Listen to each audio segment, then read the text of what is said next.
大家好，欢迎观看 Affordance 教学影片。在这一堂课当中，分为4个章节。第一个章节，为什么是 Affordance 及背景；第二个章节为 Affordance 的方法；第3章节为实际应用与操作；第4章节是 Affordance 的其他应用。那在这一堂课当中，可以学到 Affordance 的观念和应用，运用的环境、产品和讯息传递上，并对社会有很大的贡献以及帮助。希望你们大家会喜欢。在第1章节的部分，我们在了解 Affordance 之前，先来了解一下历史背景。随着科技的进步，产品常常具备复杂的功能，越来越多的界面和按键，反而造成使用者使用不容易。就产品设计而言，除了设计产品的外观以外，如何增加产品的实用性，缩短人与产品的使用隔阂，这是非常重要的。设计理念从以往以产品为中心，已经转变为以使用者为中心，就是在每一个开发步骤中，把使用者列入考量。为了提升产品的互动性，设计师必须了解使用者与产品之间的互动，减少使用上的困难。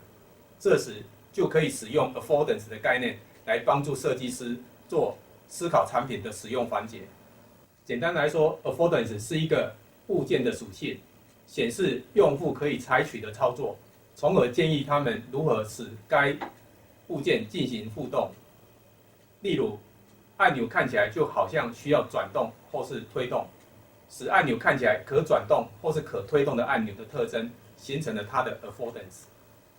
接下来介绍3位历史上提出 Affordance 理论重要的学者。第一位 Gibson 在1979年提出 Affordance 理论，他试图从生态心理学的角度解释人与物之间的深层互动关系。他描述环境中物质与物种之间的对应关系，强调生物感知是直觉式的。环境中包含的价值与意义，不论对动物是否具有益处，都提供行动的条件，并暗示动物和环境的互补性。不同的物种有生理条件的差异，即便面对同一个环境，知觉到的环境特性也会不同。动物依这些讯息和周围环境采取相对应的行为反馈。Gibson 声称 Affordance 不会随着我们的目标和需求而改变，且每件事件都有暗示的讯息。举生活中的例子来说，食物和水释放实用的讯息，雷声释放令人害怕的讯息。为了能够获得这些物件释放的讯息，人们需要有使用的经验以及应该如何使用这些物件的认知，相当依赖自身的经验、知识和文化。在这个理论也用来解释使用者与产品之间的互动行为，其在产品设计所强调的直觉操作，提供使用者与产品之间的互动新的思考方向。第2位学者 Norman 在《日常生活中》一书特别强调 Affordance 概念在设计上的应用。他将此概念导入平面设计、人机互动，却也并非完全建立在 Gibson 的基础之上，而是加入了大脑认知科学的主张。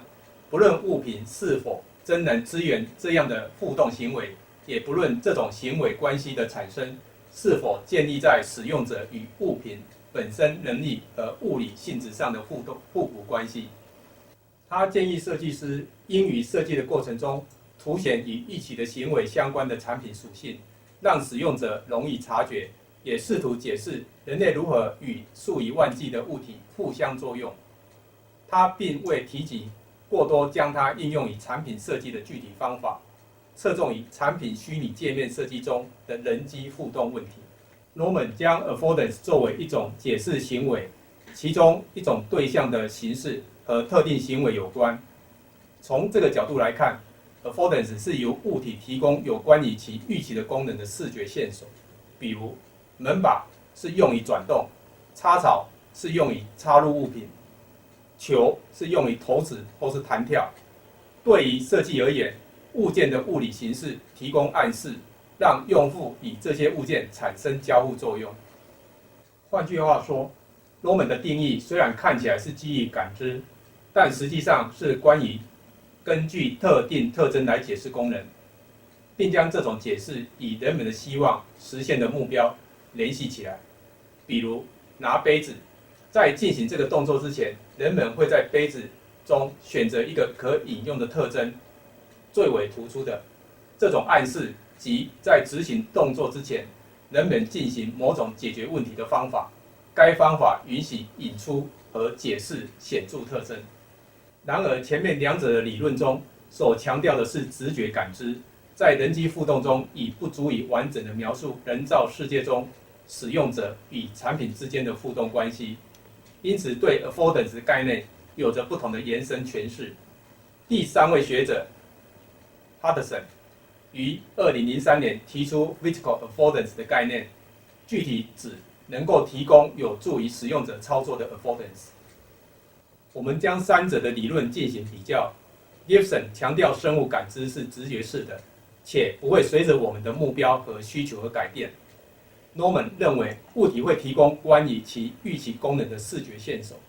人们依照自己的经验和知识进行动作。而 Hudson 提出更具体指能够提供有助于使用者操作的 affordance。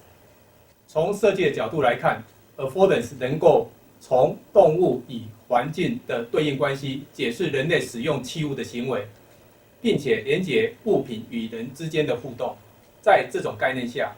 人类的行为除了受长久以来的经验学习的影响外，